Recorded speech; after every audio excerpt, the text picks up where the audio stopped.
Vamos falar de Joe Biden. O que aconteceu lá nos Estados Unidos é algo que a gente está muito acostumado a ver no Brasil. Claro que de uma maneira diferente, com métodos diferentes, mas não é estranho para a gente. O presidente dos Estados Unidos, Joe Biden, anunciou perdão presidencial ao seu filho, Hunter Biden, após a sua condenação em 2 casos federais em 2024. A decisão abrange crimes cometidos entre janeiro de 2014 e dezembro de 2024 e ocorre semanas antes de Biden deixar o cargo que será ocupado por Donald Trump. Ele defendeu a medida, o Biden defendeu, alegando que seu filho foi tratado de forma diferente por razões políticas. Hunter Biden, de 54 anos, enfrentou 2 julgamentos em 2024. Em junho, foi condenado por falsificar informações ao comprar uma arma enquanto lidava com dependência de drogas. Em setembro, admitiu a culpa em um caso de sonegação fiscal, mas um acordo de delação foi desfeito após disputas legais. O indulto presidencial anulou sentenças e acusações pendentes, incluindo sua condenação por 3 crimes relacionados à compra de armas. A decisão contraria declarações anteriores de Biden. Durante o verão, por exemplo, ele havia garantido que não interferiria nos processos judiciais envolvendo Hunter.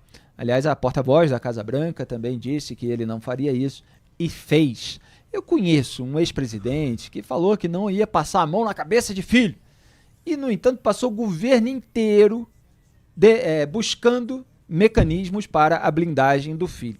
Justamente porque não tinha um mecanismo assim direto de perdão total e absoluto, vamos melar tudo aí. Ele precisava de vários mecanismos diretos e indiretos. Diretos tinha sobre alguns pontos, eu já vou lembrar, e outros indiretos. Mas primeiro, Duda Teixeira, faz aí a sua análise do que aconteceu nos Estados Unidos. Bom, é mais um caso de filhotismo. O Biden, realmente, ele tinha prometido que ele não ia fazer isso, né? O Partido Democrata tem esse discurso de que, olha, o Departamento de Justiça não pode ser instrumentalizado, ele tem que ser independente, mas o que ele acabou de fazer foi usar o Departamento de Justiça para beneficiar o próprio filho. O Partido Democrata também reclamava dos indultos que o Trump fez, né, no primeiro mandato dele. O Trump perdoou um monte de gente, o Steve Bannon, que era o propagandista, conselheiro dele, o Michael Flynn, vários outros também. O Partido Democrata sempre criticava isso e que agora acaba que o Joe Biden faz isso claramente. E ele usa os argumentos muito parecidos com os argumentos que o Trump usava, né? O Trump sempre falou de perseguição da justiça, né? A justiça está me perseguindo por questões políticas, não querem que eu seja candidato novamente. Exato. E o Biden vai lá e acabou de fazer isso, né? Ele fala, olha, o meu filho só foi condenado porque teve uma pressão dos republicanos no Congresso, se não fosse isso não teria acontecido. Então, exatamente mostrou que não tem essa sinalização de virtude mais, né? O presidente Joe Biden, que é do Partido Democrata, faz as mesmas coisas que o Trump. É como os parlamentares dizem aqui nos bastidores da República do Escambo. Quando é contra adversário, é decisão técnica. Quando é contra aliado ou contra si próprio, é perseguição política. Exato. Então, assim, o Biden, numa só decisão, ele acabou com a narrativa de 4 anos ou até mais dos membros do Partido Democrata em relação ao Donald Trump. O Donald Trump, ele fala esse tempo todo de que é alvo de uma perseguição judicial, que é o Deep State, que é a expressão que eles usam lá, o Estado profundo, quer dizer, a máquina pública aparelhada, instrumentalizada pelo Partido Democrata para perseguir rivais, que todos os processos dele têm o dedo da esquerda americana que não quer a volta dele ao poder, etc. Quer dizer, muda o endereço, mudam as figuras, mas esses políticos dessa fase contemporânea e polarizada, eventualmente populista, eles têm agido conforme os seus interesses particulares. Vamos lembrar aqui o que Jair Bolsonaro fez para conquistar a blindagem de Flávio Bolsonaro. Vou lembrar aqui alguns itens. Em primeiro lugar, quando ele sentiu que o então ministro da Justiça e Segurança Pública do governo dele não estava topando se aliar nessa frente ampla pela impunidade, que era o Sérgio Moro, ele foi lá e tirou do fundo do Ministério Público, fora da lista tríplice, que nunca ia alcançar por reconhecimento dos pares, o Augusto Aras, que era alguém que participava de evento com os petistas. O que foi criticado como PGR petista, escolhido pelo Jair Bolsonaro para a blindagem da família. E ele, no cargo, efetivamente, agiu dessa maneira em diversos casos para aliviar a barra da família Bolsonaro. E, claro, atuou pela extinção da Lava Jato, depois em cima da qual o Bolsonaro se gabou, né, quando falou: eu acabei com a Lava Jato, não tem corrupção no meu governo, etc. Quer dizer, vai entregar o governo para o Lula sem força-tarefa anticorrupção. Que coisa, né? Fabulosa, inteligente. Estou sendo irônico, obviamente. Então escolheu o PGR petista, colocou o nosso Cássio do Centrão no Supremo Tribunal Federal. Nosso Cássio era, como se referia a ele, o Ciro Nogueira, velho cacique do Centrão, que foi alvo da Lava Jato, inquérito do quadrilhão do PP, que acabou arquivado na segunda turma, entre outros, inclusive com voto do Cássio Nunes Marques. Claro, o padrinho votou para aliviar a barra. O afiliado votou para aliviar a barra do padrinho. O Cássio Nunes Marques votou junto com Gilmar Mendes e Ricardo Lewandowski para blindar o Flávio Bolsonaro na segunda turma com foro privilegiado retroativo. O Bolsonaro também manteve, sempre cotado a ocupar uma vaga no STF, o João Otávio de Noronha, que era ministro do STJ, que acabou anulando as quebras de sigilo que mostraram a sujeira do gabinete do Flávio na Assembleia Legislativa do Estado do Rio de Janeiro, comprometendo ainda mais o senador e ex-deputado estadual.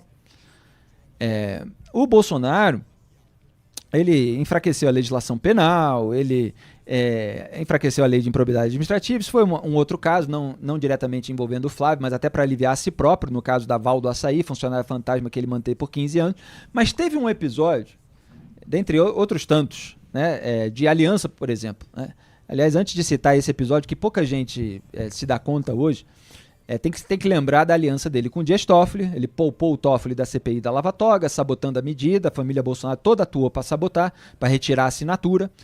Não conseguiram retirar dos 3 senadores do PSL, mas conseguiram do vice-líder do governo Bolsonaro, Eumano Ferri, do Centrão, que depois levou lá no Toma Lá da Cá verba para o reduto eleitoral dele.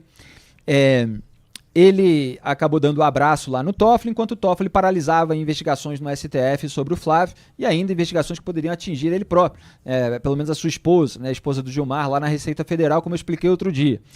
Ele afagou o Gilmar, nomeou o advogado do Gilmar para a Corte Internacional dos Direitos Humanos. Quer dizer, se você quer reclamar de decisões do STF lá fora, você vai para a corte onde tem o advogado do próprio Gilmar. E por causa de quem? Por causa do Bolsonaro, que indicou lá o Rodrigo Mudrovich, né, para CIDH, como se simplifica essa corte.